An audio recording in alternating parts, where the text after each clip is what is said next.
As riding styles have changed, expectations have greatened, and marketing has told us that every bike needs to be highly adjustable to do every type of riding possible, well, Trek has released a new bike, the Gen 6 version of their Trek Fuel EX, that claims to do all of that and more. But really, how is it possible that Trek can actually accomplish that? Well, in this James the Bike Guy video, we're going to dive into those features and designs and discuss what they've done on this 2024 Trek Fuel EX7, the least expensive flavor of their new trail bike with 6 geometries, 2 different wheel sizes, and a whole bunch of other features to check out as well. Trek Fuel EX7. Now, as you may have heard me in the beginning, this bike has a lot going for it, or at least I should say a lot expected out of it. Trek has had the Fuel EX as their quintessential trail bike for many generations now, and in fact with this being generation 6, they've had time to be able to finely tune and evolve this bike, as well as react to the changes in the landscape of trail bikes. You know, many years ago, trail bikes used to be something that you would go off of small jumps and focus on being able to climb as well as descend at the same time. But in today's world, our trail bikes, we want to be able to do things that we once expected out of an enduro bike. And for that, I mean, we want enough travel and enough slackness in the geometry that the bike can be sent off of some medium-sized jumps. We want the bike to also be able to do some downhill capable trail riding for when we are out at a bike park, but at the same time go on a 20-mile, almost XC style performance ride where you're looking to keep up with your buddies and get up those climbs. And to do all of that, it's a pretty tall order, because in the general side of things, as a bike gets longer in travel and slacker for more stability, it trades off the capability to climb and the ability to be nimble and go through tight trails, so you always used to have compromises. Now, how they're going about that is speccing this bike with a 150 millimeter front fork while running a 140 millimeter ABP rear suspension. Now, ABP stands for active braking pivot, which is where they run a concentric bearing through the center of the seat stay and the chain stay coming together, allowing for the braking inputs to not affect the suspension performance at all. You know, think some designs, as you hit that brake, it'll actually lock out the suspension travel. And then there's other designs that completely separate braking and pedaling and that sort of thing from the way the bike performs.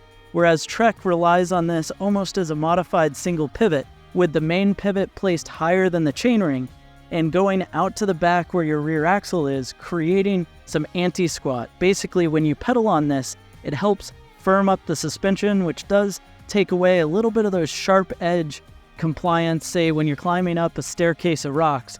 But for that, you get some snappy performance when you put down on the pedals, as well as you totally eliminate the brake jack, making this suspension, the way it's tuned on this particular bike, to really help support what the Fuel EX is going for.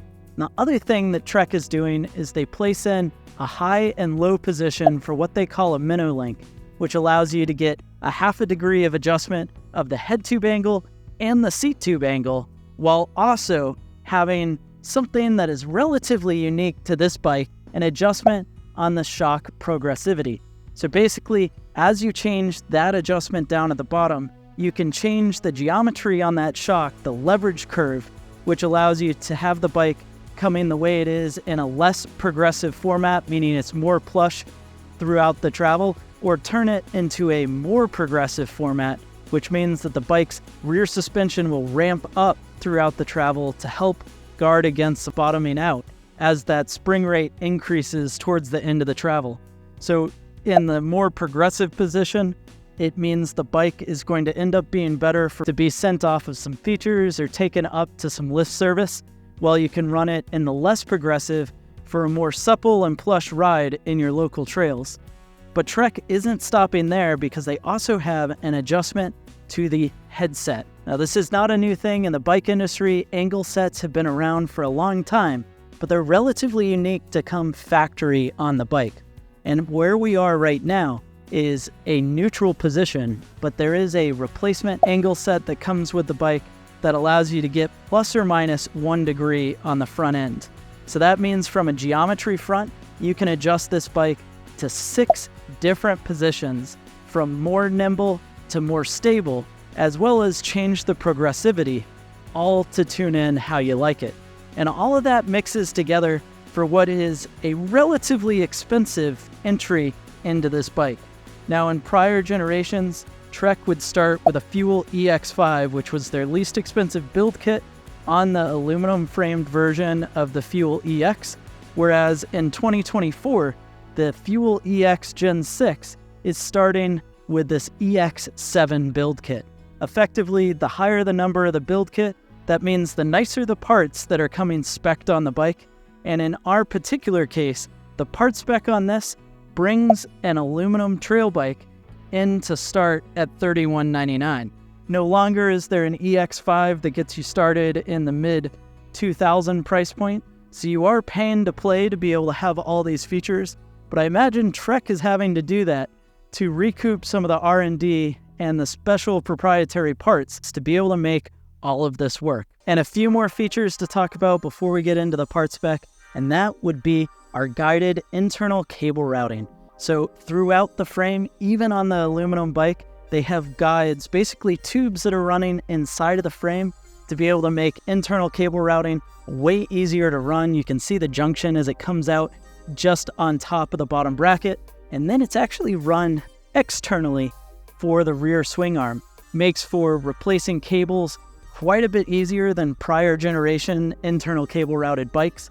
With that, we also have a full-length shuttle guard. So this is a rubber guard that goes for the full length of the down tube, as well as right where the bottom bracket is, helping to guard against rock strikes. And it is 2 pieces, so you can replace each individually should you end up damaging one. And then they've also added, for their aluminum bike, internal frame storage. So this is new for the Gen 6 version. The Fuel EX before this, the Gen 5, did not have internal frame storage, but effectively you've got this bag that allows you to roll up your parts into what they call their bits bag. And if I slide that into our little triangle, you'll be able to see inside of the frame quite a bit of room for storage, as well as the cable routing liner. So this is epoxied into the frame. It's a braided nylon cable liner, and that's what their lined cable routing is all about. So we'll slide our bits bag right back in and put our door back on with the water bottle cage. Nice that it all comes together to then check out the part spec. So on this $3,199 bike, we're talking a mixture of Shimano SLX and Shimano XT. So mid-level and just above mid-level, your XT rear derailleur is shifting through this 11 to 51 tooth SLX rear cassette, driving forward, of course, to that SLX crankset and being shifted by this SLX shifter. So it's a 1x12 speed drivetrain, wide range drivetrain setup, and then your brakes are some TRP or the Shimano M4100 brakes, depending on the spec as it shows up in your local bike shop. But this is a 4-piston caliper front and rear, as well as the bike is going to be stocked with a dropper post, which you can pull the lever to get your post to come up. And this Trans-X post is going to come in multiple sizes based on the size of the bike that you choose. Speaking of which, frame sizes, there are quite a few. This bike comes from extra small all the way up to double extra large, with an additional medium large size slid in the middle. In that setup, your extra small frame size comes with 27.5-inch wheels. The size small comes with either 27.5 or 29, and so you can choose what the right size is for you. And then medium through double extra large is coming with 29-inch. And those 29-inch wheels, maximum of a 2.5-inch tire width, and is spec'd with the XR5 tires, both on the front and the rear. The XR5 Team Issue is a 29 by 2.5, nice wide tire, comes tubeless right out of the factory, and is laced up to Bontrager's Line Comp wheels, which in my opinion have one of the best values of any aluminum wheel set being spec'd on a bike like this right now, because it has 108 tooth engagement. Take a listen there. So by having the tighter engaging ratchet mechanism in the back, it means that the amount of free play between clicks.